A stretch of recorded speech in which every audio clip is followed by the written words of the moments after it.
Kabanata 1031. Ibinaba ni Maisie ang kanyang mga mata.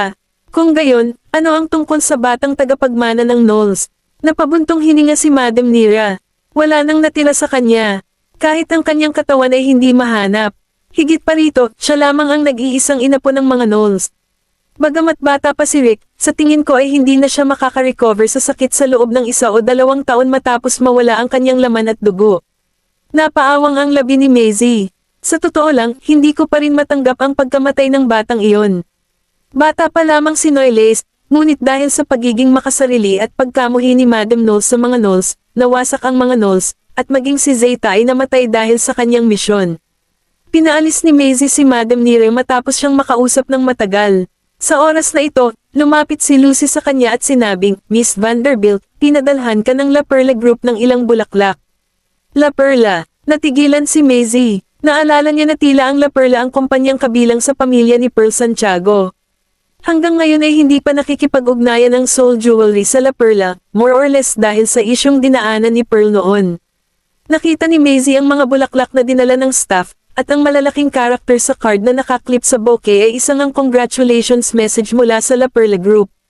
Walang kamalay-malay si Lucy sa hinaing ni Maisie at ng anak ng mga Santiago, kaya nakangiti niyang sinabi, ang La Perla at Taylor Jewelry ay parehong kilalang kumpanya sa industriya ng alahas. Ang pagkuha ng mga pagpapala ng dalawang nangungunang baril na ito ay malamang na makaramdam ng labis na inggit sa ibang mga kumpanya ng alahas. Napangiti nang walang magawa si Maisie. I guess so. Maya-maya, nakita niya ang isang figure na lumilitaw sa pasukan. Si Quincy iyon. Sumenya si Quincy sa mga bodyguard sa likod niya na magdala ng mas malaking flower basket habang binabati si Maisie. Mrs. Goldman, hindi napigilan ni Maisie na matawa. Sino ang nagpadala sa amin ng ganoong kalaking basket ng bulaklak? Sagot ni Quincy, sinabi ni Mr. Goldman na kakabukas lang ng iyong bagong branch, at kailangan niyang magpakita ng suporta sa iyo. Sumabay sa agos si Lucy at idinagdag, sa pagpapakita ni Mr. Goldman ng kanyang suporta, ang momentum ng aming bagong branch ay talagang wala sa mga chart. Bahagyang hinampis ni Maisie ang tuktok ng kanyang ulo gamit ang kanyang buko, habang mahinang bulalas ni Lucy at nakangising na umalis sa eksena. Napatingin si Maisie kay Quincy. Nasaan si Nolan? Tumingin si Quincy sa labas. May isang Rolls Royce na nakaparada sa labas ng venue. Bahagyang ibinaba ang bintana sa likuran, at ang lalaking nakaupo sa likurang upuan ay nakatingin sa kanilang direksyon. Naglakad si Maisie patungo sa kotse, sumandal sa bintana ng kotse, at tumingin sa kanya. Sinasadya mo ba ito? Inunat ni Nolan ang kanyang kamay at hinaplos ang kanyang pisngi na may malabong ngiti. Nandito ako para ipakita sa iyong negosyo ang ilang suporta. Masaya ka ba? Hinaplos niya ang pisngi niya sa palad niya. Paano ako hindi magiging malungkot? Sa tingin ko pati ang tindahan ng mga alahas sa tabi ay naiinggit sa akin ngayon. Tapos hayaan mo na lang sila. Tumawa si Nolan at binawi ang kamay habang hindi nagbabago ang saya sa kanyang mga mata. Sunduin kita pagkatapos ng trabaho. Napakurap siya. May importante bang event na magaganap ngayong gabi? Ngumisi siya. Malalaman mo ang tungkol dito mamayang gabi. Kinagabihan, talagang tinupad ni Nolan ang kanyang mga salita at dumating upang kunin siya. Pagod na napasandal si Maisie sa kanya. May malaking event ba talaga? Ayokong umuwi para mag-makeup at magbihis para sa okasyon. Niyakap siya ni Nolan. Hindi na kailangan ng mga yan. Napakaganda mo na. Talaga. Ipinatong ni Maisie ang kanyang baba sa kanyang balikat at sinapo ang sariling mukha. Ngunit ano ang gagawin mo kung ako ay hihijitin ng ibang babae kung hindi ako nagme-makeup? Pinunasan ni Nolan ang gilid ng kanyang labi gamit ang kanyang mga daliri at tumawa. Wala akong gagawin dahil walang ibang babae ang makakalapit sa iyo na lampasan ka. Ang kotse ay nakapark sa pasukan ng Somerton Auction Hall. Medyo nagulat si Maisie pagkababa niya ng sasakyan kasama niya. Nandito ba tayo para sa isang auction? Pinulupot ni Nolan ang kanyang braso sa kanyang baywang at dinala siya sa venue ng auction. Dinala sila ng mga usher sa isang pribadong silid sa ikalawang palapag. 3 taon na ang nakalipas mula noong huling pumunta si Maisie sa lugar na ito kaya naman ito ay hindi maiiwasang muling lumitaw ang kanyang mga alaala. Tumingin siya sa ibaba at saka tumingin sa kanya. Pinaplano mo bang dalhin ako upang sariwain ang ilan sa aking mga alaala? Kabanata 1032. Niyakap siya ni Nolan mula sa likuran, at ramdam na ramdam ng kanyang mainit na dibdib ang kabog sa kanyang likod. Nasa kwarto ka sa tapat ng kwartong ito 3 taon na ang nakararaan habang nandito ako. Ibinaon niya ang mukha sa leeg nito na may bakas ng saya sa kanyang mga mata. Narito ka lang para magbid ng alahas 3 taon na ang nakakaraan. Kaya, nandito tayo ngayong gabi para ibigay sa iyo ang pinakamagandang alahas na inaalok ng lugar na ito.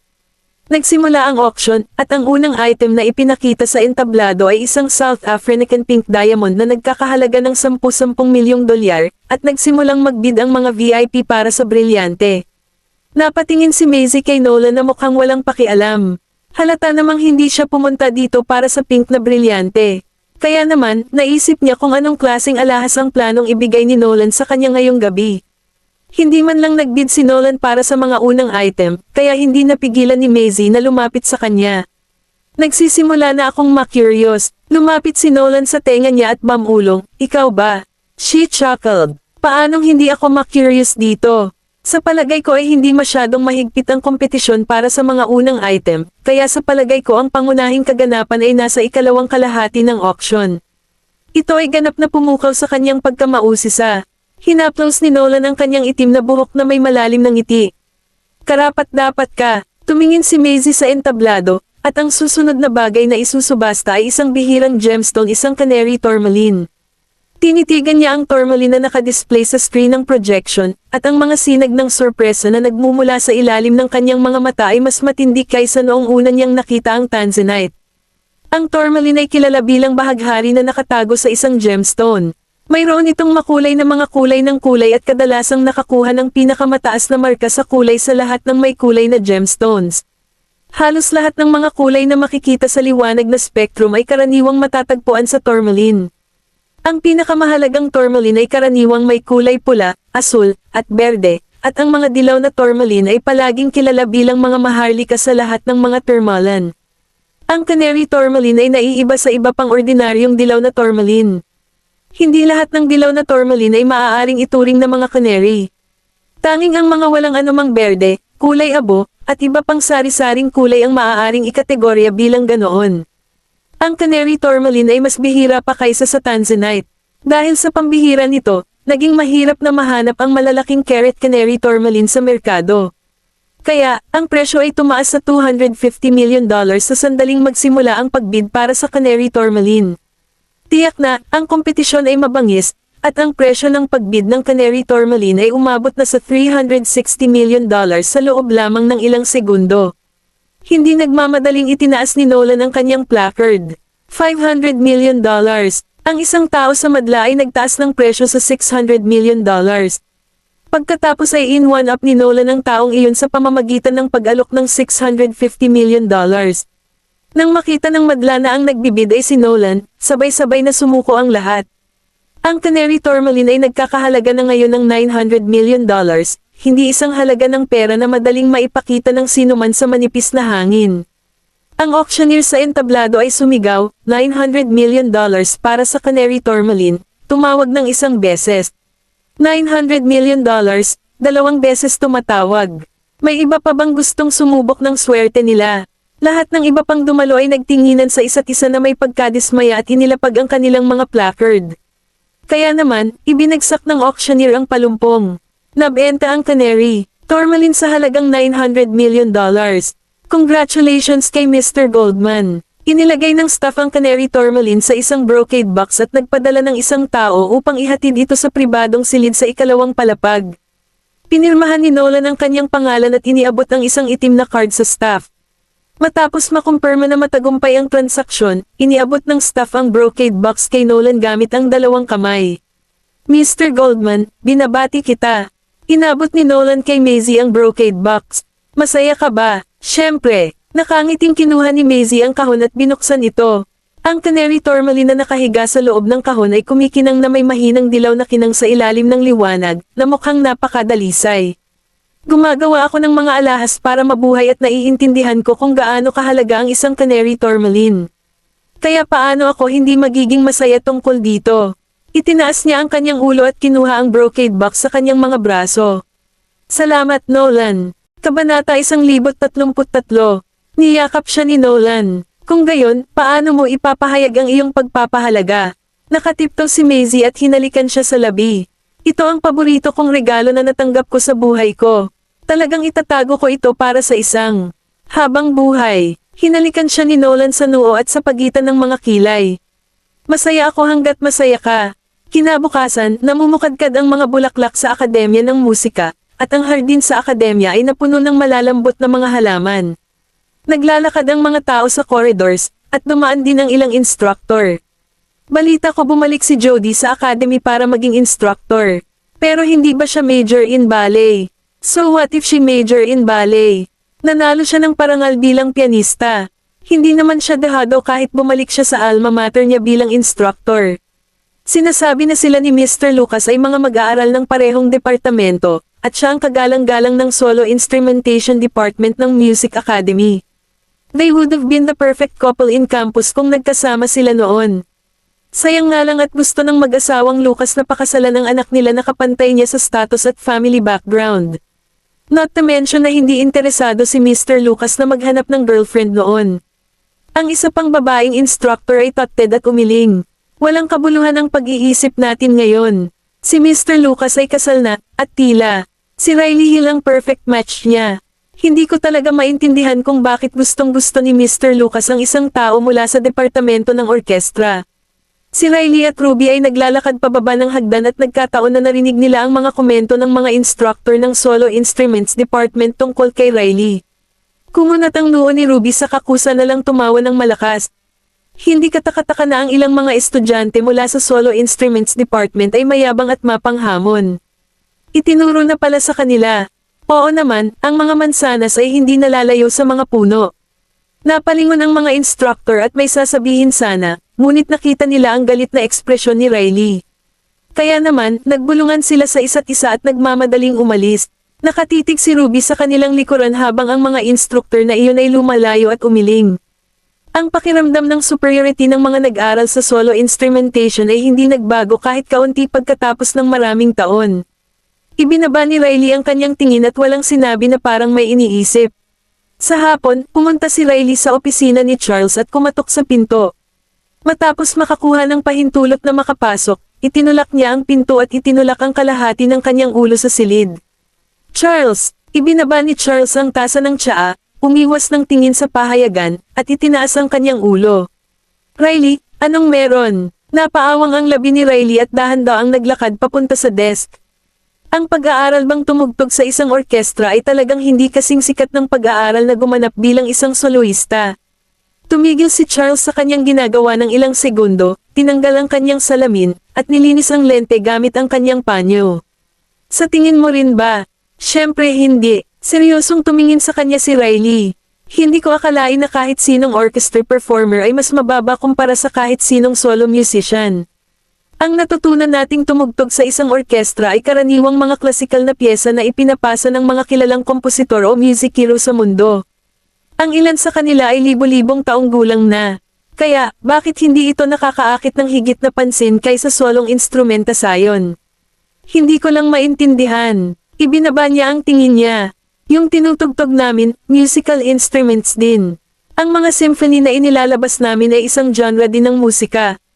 Kaya bakit ang mga orchestra performers lang ang pinaghihigpitan at hindi kasama? Sinulyapan siya ni Charles saglit at saka ngumiti. Riley, iba-iba ang preference ng lahat.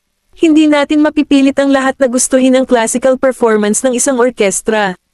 Ang tanging magagawa natin ay dalhin ang mundo ng orkestra sa mas maraming kabataan na nagsusulong ng mga symphony na naiwan ng mga mahuhusay na kompositor na iyon. Tumayo siya, tumayo sa harap ng bintana, at tumingin sa malayo. Nakaramdam ako ng pagkalito gaya mo noong gusto ng akademya na tanggalin ang departamento ng orkestra at itoon ang lahat ng kanilang atensyon sa pagbuo ng solo instrumentation department noon. Ngunit bukod sa akin, marami pang mga tao na may parehong paniniwala na mayroon ako na nanindigan para sa alindog ng orkestra. Hanggat naniniwala kami na may halaga ang orkestra, hinding-hindi ito mawawala. Napayuko si Riley. Ngunit ang bilang ng mga tao na maaaring magtiyaga sa pagkagusto sa orkestra ay paunti-unti sa araw-araw. Lumingon sa kanya si Charles. Kahit sumuko na ang lahat, may pag-asa pa rin basta may isang taong natitira na nagpipilit pa ring i-preserba ito.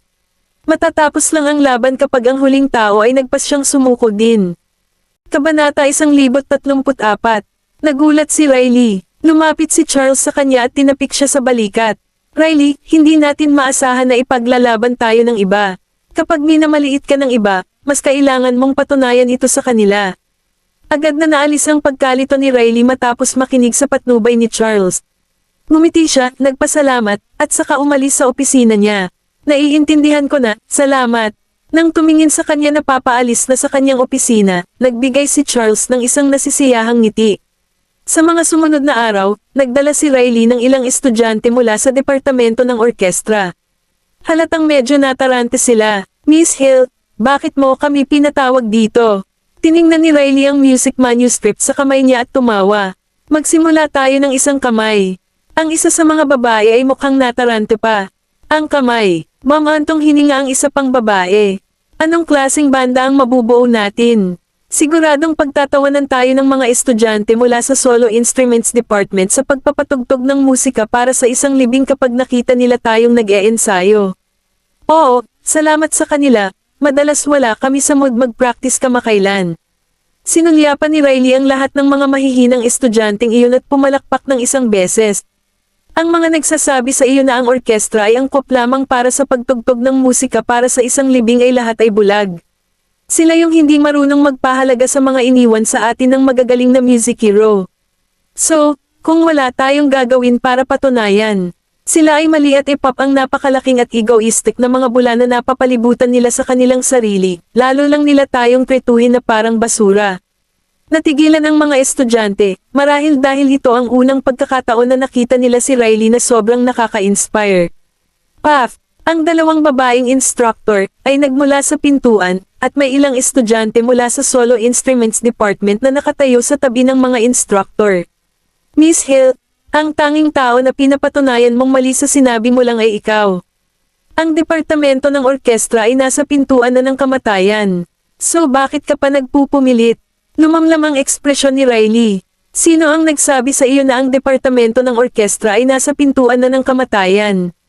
Isang babaeng instructor ang nag-cross-arm at ngumiti ng mayabang. Hindi ba ito alam na katotohanan? Ilang tao ang na-recruit ng iyong departamento ngayong taon? Nakapag-recruit ba ang iyong departamento ng higit sa 100 estudyante? Karamihan sa mga mahuhusay na estudyante ay nag-apply para ituloy ang kanilang pangarap bilang soloista. Hindi ba ang piano at violin solo major ay umabot ng 40% ng kabuuang aplikasyon sa taong ito? Kahit na ang bilang ng mga mag-aaral na kinuha ng ibang solo majors ay ilang beses na mas mataas kaysa sa kung ano ang mayroon ng departamento ng orkestra. Ang tanging naghihintay sa Solo Instruments Department ay isang magandang kinabukasan. Ito ba ay isang bagay na maihahambing ng iyong departamento? Mukhang naagrabyado ang mga estudyante ng orchestra department na nakatayo sa ibaba ng stage nang marinig ang mga komentong iyon. Walang gustong marinig na walang kwenta ang kanilang pinag-aralan. Binitiwan ni Riley ang mga kamao na nakasabit sa tagiliran niya at tumawa. Ang sabi, hinding-hindi mamaster ng isang tao ang lahat sa musika.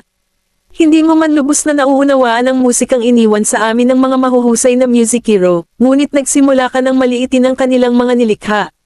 Itinuro ba sa iyo ng 12 taon ng compulsory education na sambahin ang bago at kalimutan ang lahat ng naiwan para tayo ay matuto mula sa kanila?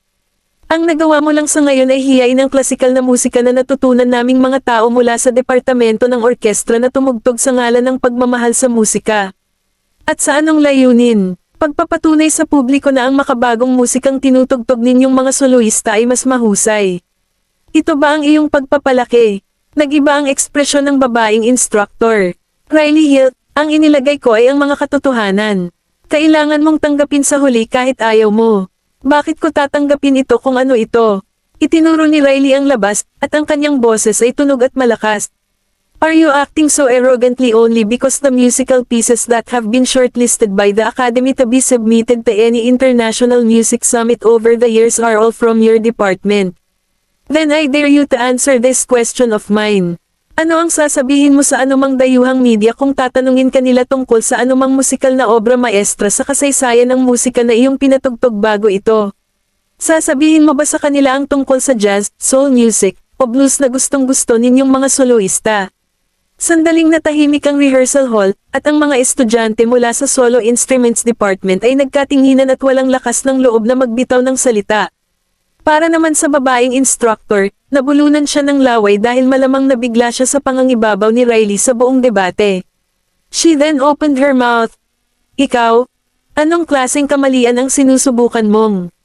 Tumalon si Riley sa stage, tinuro sila, at pinabulaanan, is this a fallacy? Ito ang katotohanan. Nagmula ang jazz sa mga komunidad ng African Slovakia ng New Oakdale, Leatherbridge, noong huling bahagi ng ika-19 at unang bahagi ng ika-20 siglo. Ang musika ng kaluluwa ay nagmula rin sa mga komunidad ng African Slovakia na matatagpuan sa buong Slakova, habang ang musikang blues ay nagmula sa malalim na timog ng Slakova noong 1860s. Ang tatlong genre na ito ay kilala bilang ang tatlong pangunahing musikal na genre ng modernong musika, at hindi mo kailangang sabihin ko iyon sa iyo. Kabanata 1035. Gayunpaman, ang mga genre ng musika ay lumitaw lamang sa paligid ng ika-19 hanggang ika-20 siglo. Kabisado na namin ang mga genre na ito, at iyon ay isang bagay na maipagmamalaki, ngunit ano ang sasabihin namin sa publiko kapag ang klasikal na musika ay inilalagay sa harap? Napangiti si Riley. Ang klasikal na musika ay pangunahing isang nakasulat na tradisyon mula pa noong ika-9 na siglo, na nagbubunga ng isang sopistikadong sistema ng notasayon mula noon.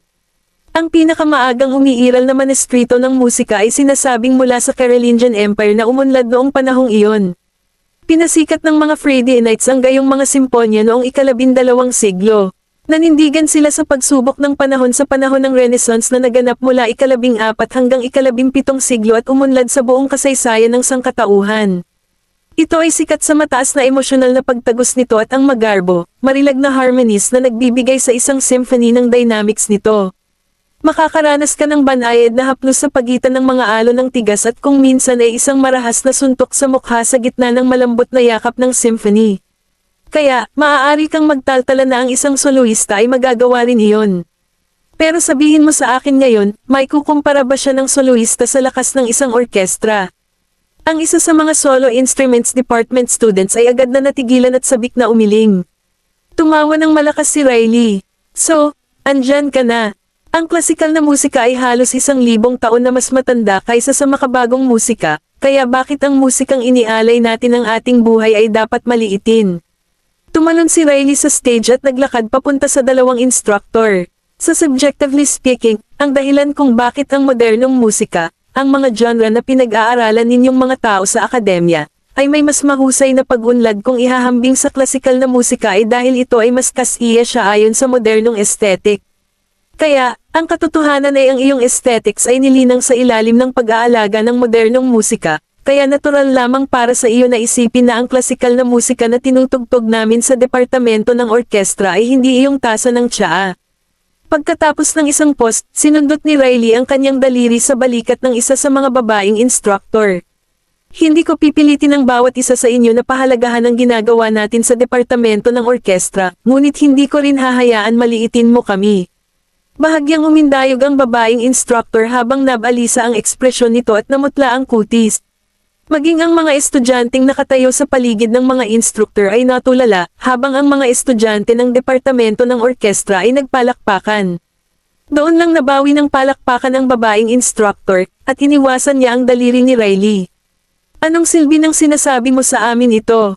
Mayroon ka bang kakayahan upang tanggapin ito ng akademya?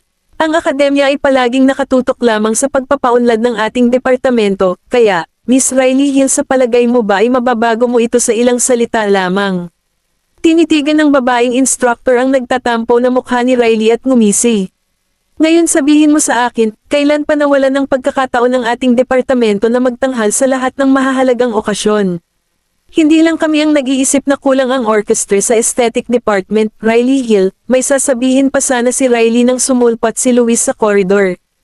Ang pinakamataas na tagumpay sa musika ay ang pagpaparaya at paggalang sa isang palabas para sa iba pang mga genre ng musika.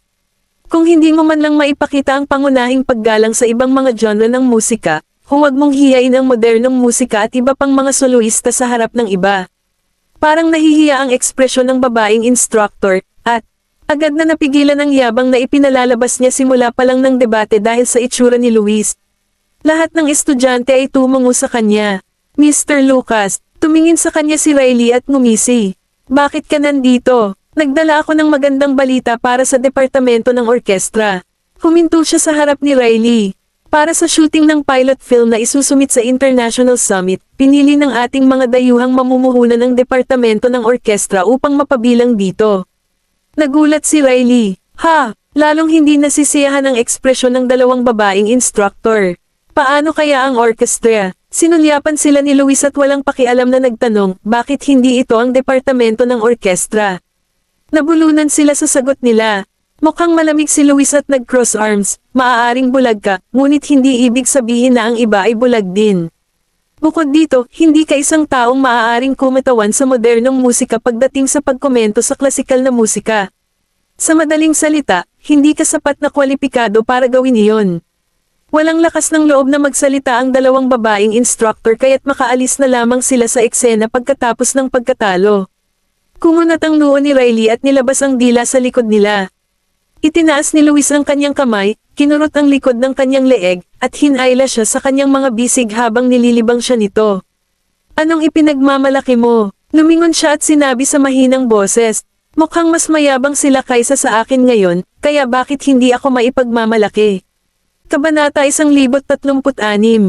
Hinampis ni Riley ang kamay niya at sinabing, hindi ko lang kayang makita silang ganyan. Kinurot ni Luis ang namumungay niyang pisngi. Kung hindi ako dumating, lalabanan mo ba sila?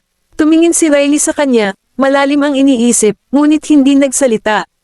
Sa pagkakataong iyon, nakatayo sa hindi kalayuan ang isang magandang babae na nakasuot ng mahabang damit na may ngiti sa labi.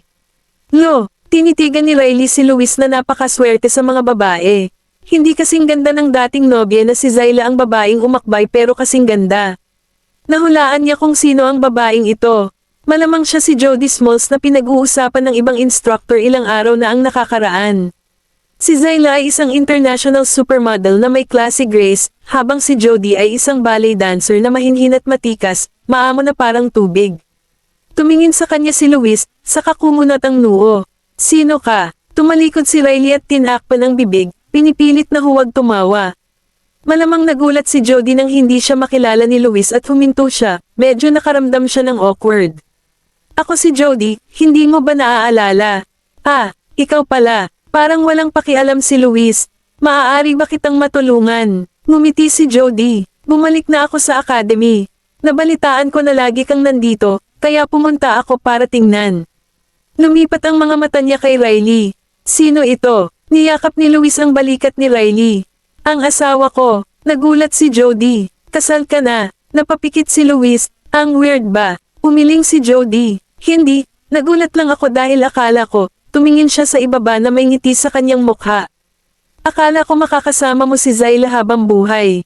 Nag-cross arms si Riley. Si Jody ay hindi nakaramdam ng simpleng sinturon. Sinadya ba niyang banggitin si Zayla? Niyakap ni Riley ang braso ni Luis. Honey, curious na napatingin sa kanya si Luis dahil sa tawag nito sa kanya. Hindi niya napansin ang ekspresyon nito ngunit sinasadya niya itong gawin. Hindi ba si Jody Smalls ang pinakamagandang babae sa campus ninyo? Bakit hindi mo kami ipakilala? Hindi inaasahan ni Jody na sasabihin iyon ni Riley, at nalipat ang mga mata niya kay Luis. Nakatingin lang si Luis kay Riley. Hindi na kailangang magpakilala kung alam mo na. Inilibot ni Riley ang kanyang mga mata. Hindi naman yun pareho. Kaibigan mo siya sa paaralan, at ipinakilala mo sa akin sina Robin at Blake. Hindi naman natin pwedeng i-discriminate ang mga kaibigan mong babae, di ba? Alam ni Luis na sinadya niya iyon, kaya tumawa siya, tama ka. Ngayon kilala mo na rin siya. Dati siyang pianist, si Jody Smalls. Nakangiting tumingin si Riley kay Jody at inilahad ang kamay. Hello Miss Smalls, ikinagagalak kitang makilala. Tumingin si Jody kay Riley, at nang iabot niya ang kanyang kamay, binawi ni Riley ang kamay niya at tumalikod para kausapin ang mga estudyante sa practice hall. Magsanay kang mabuti. Kailangan nating magdala ng kaluwalhatian sa orkestra. Na-motivate ang iilang estudyante. Oo, ginang. Hindi pinansin ang awkward expression ni Jody, kinaladkad ni Riley si Luis at umalis. Nang maglakad sila patungo sa gusali ng silid-aralan, binawi ni Luis ang kanyang braso at hinayla siya sa kanyang mga bisig. Nagseselos ka na naman. Inalis ni Riley ang kamay niya at humarap sa kanya. Anong ibig mong sabihin na nagseselos? Hindi ko lang siya matiis. Pagkasabi noon ay ginaya niya si Jody. Tingnan mo ako. Ang sweet ko. Kabanata 1037. Natuwa si Luis sa kanyang performance at hindi napigil ang sabihin, kaya mo rin yan. Naiinis si Riley. Hindi pwede. Lumapit si Luis sa kanya. Hindi ka ba naging mas makulat noong tinawag mo akong honey? Napatigil si Riley at mabilis na umiwas ng tingin. Ako ba? Hindi ko ginawa, no way. Nagkamali ka ng narinig. Kinurot niya ang pisngi niya at pinatingin ito sa kanya. Nagpapakatanga, tayo ba? Bago pa makapagsalita si Riley ay hinalikan na siya ni Luis. Nagulat siya ngunit pagkatapos ay sinimulan siyang hampasin ng mapaglaro. Nasa publiko tayo, manam. Hindi niya ito pinansin, pagkatapos ay sinandal siya sa dingding at napabuntong hininga, dinamdam ang lahat ng kanyang tamis. Nang makita ni Riley na may dumaan muli sa kanila, balisang itinulak niya ito palayo at tumalikod habang namumula, pinapaypayan ang kamay. Profesor Lucas, tumango ang isang estudyante kay Luis, na tumango naman. Nagtago si Riley sa likod niya at sinubukang makawala pagkatapos maglakad palayo ang mga estudyante. Sa kasamaang palad, nahuli siya ni Luis. Saan ka pupunta? Mamulong si Riley, babalik ako.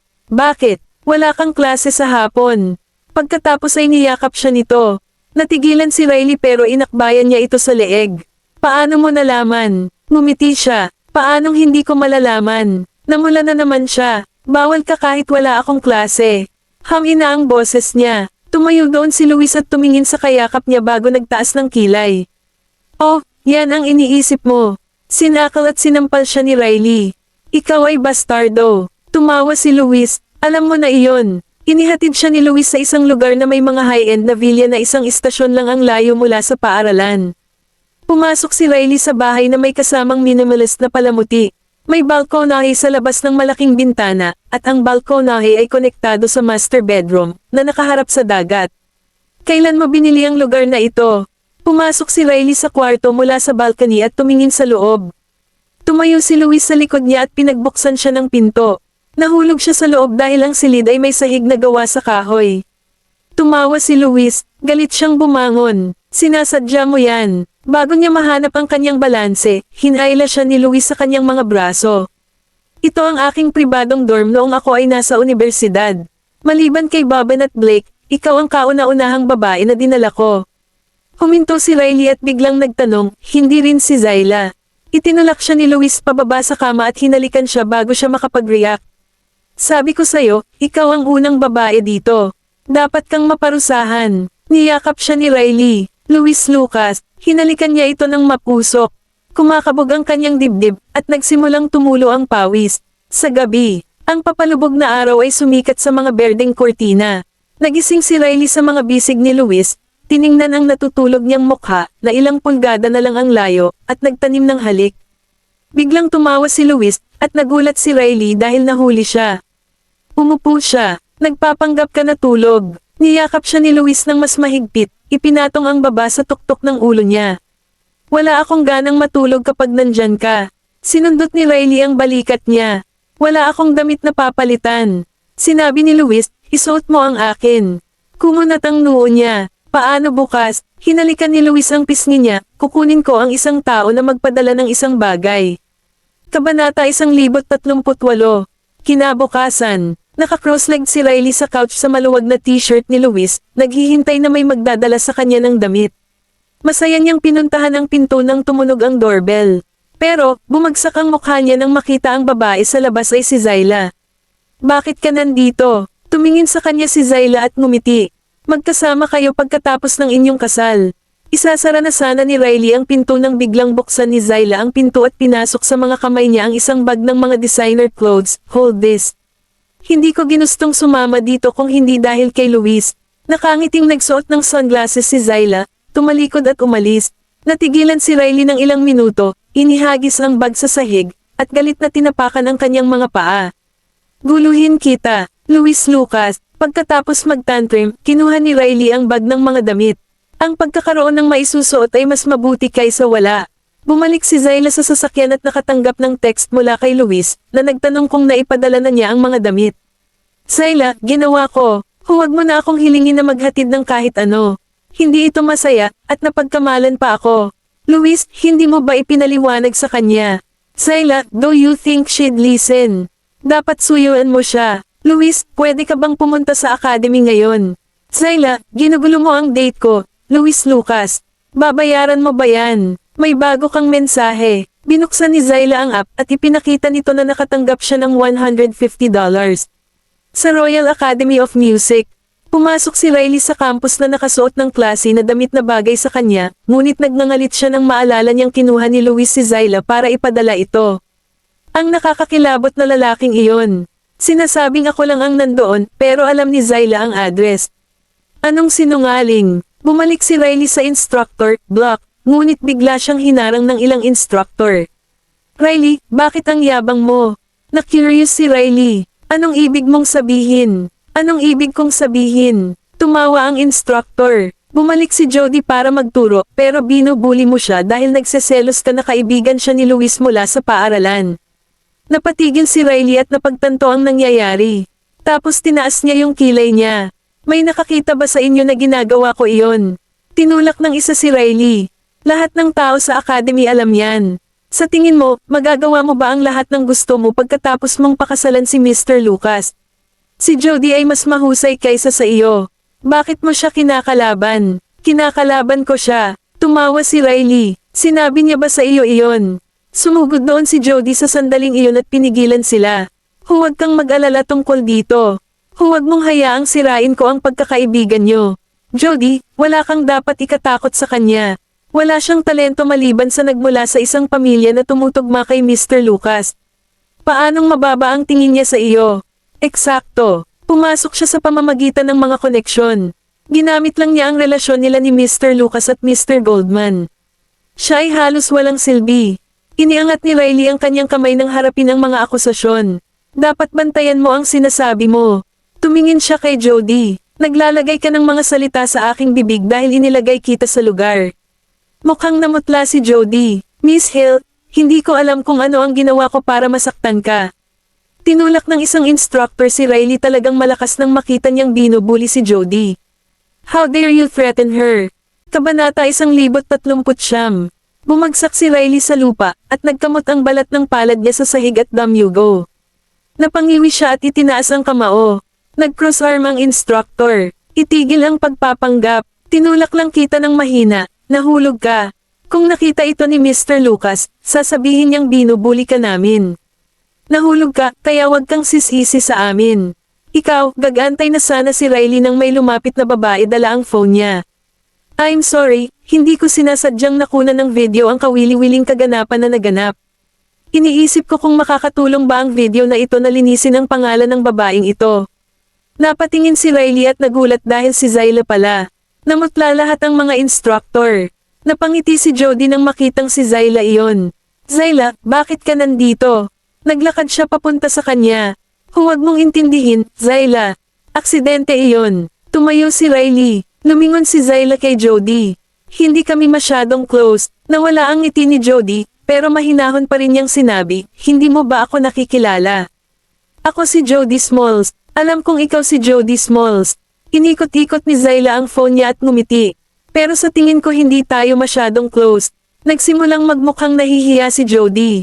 Matagal na rin simula noong nakilala niya si Zyla. Noong nanliligaw pa siya kay Luis, hindi pa sila close. Tumingin siya kay Riley, ngumiti, at nagtanong, Miss Mayweather, nandito ka ba para makita si Lo? Napatingin si Zyla kay Riley. Paano mo maibabalot si Luis ngunit hindi mo kayang harapin ang babaeng ito at hayaan ang ilang matandang paniki na mang-aapi sa iyo? Nag-cross arms si Zyla. Ikaw ay isang hilat Mrs. Lucas, at kilala mo si Mr. Goldman. Bakit mo ginagawang madali para sa ilang side character na ito? Tumango si Riley. Nawala ang galit ng iilang instructor. Anong tawag mo sa amin? Lumingon si Zyla at pinandilatan sila. Nagbibingi-bingihan ka ba? Naglakad siya palapit sa kanila, at napaatras ang mga instructor, marahil ay natulala sa kanyang aura. Binubuli mo lang si Riley dahil hindi siya gumaganti at nakapasok daw siya through connections. Kung talagang pumasok siya sa pamamagitan ng mga koneksyon, hindi mo siya magagawang ibuli. Ang iilan sa inyo ay hindi magkakaroon ng pagkakataon. Ang mga instructor ay nauutot, iyan lang ang mga patakaran dito. Napangiti si Zyla. Anong rules? Ginagawa mo ang lahat ng ito at sinasabi sa akin na mayroon kang mga patakaran dito. Nagtakda ka ba ng mga patakaran? Ipinasok niya ang kanyang mga daliri sa kanyang buhok at sinukli iyon. Ang kanyang 5 feet 9 inches modest figure at kahangahangang hangin ay naglagay sa kanila sa kanilang lugar. Hindi mo ba alam na nag-invest si Luis sa academy at shareholder na? Si Riley ay magkakaroon ng sapat na dahilan upang gawin ang anumang gusto niya sa pamamagitan lamang ng iyon. Kahit na magdesisyon siyang ipaglaban ka, ang magagawa mo lang ay manahimik. Ang mga instructor ay nagsandal ng kanilang mga ulo at mukhang namumutla. Lumapit si Zyla kay Jody at tinaas baba, ikaw naman. Natigilan si Jody, anong ibig mong sabihin Miss Mayweather? Naalala ko na crush mo si Luis noong nasa school tayo. Nagkunwari kang isang inosenteng babae sa publiko ngunit nagsulat ng mga liham ng pag-ibig sa kanya ng pribado. Sinong hindi mo binubuli? Kabanata 104 na po. Nang makita niyang namutla si Jody, lumapit si Zyla. Sinusubukan mong takutin ang mga babae sa paligid ni Luis dahil hindi ka sapat para sa kanya. Sa tingin mo, magkakaroon ka ba ng pagkakataong sumayaw ng ballet kung hindi ka lalapit sa akin dahil ang tatay ko ang direktor ng Royal Crown? Nanginginig ang balikat ni Jody. Curious na tumingin sa kanya si Riley. Tinapik-tapik ni Zyla ang mukha niya. Sa tingin mo ba napakalinis at inosente mo? Ginamit mo ang iyong relasyon sa akin at nakilala mo ang mga tao sa mundo ng aking ama at ipinagbili ang iyong sarili para lang mabayaran nila ang iyong karera sa ballet sa ibang bansa. After so many years of dancing, hindi ka pa rin sumikat, just enjoying life with money people give you.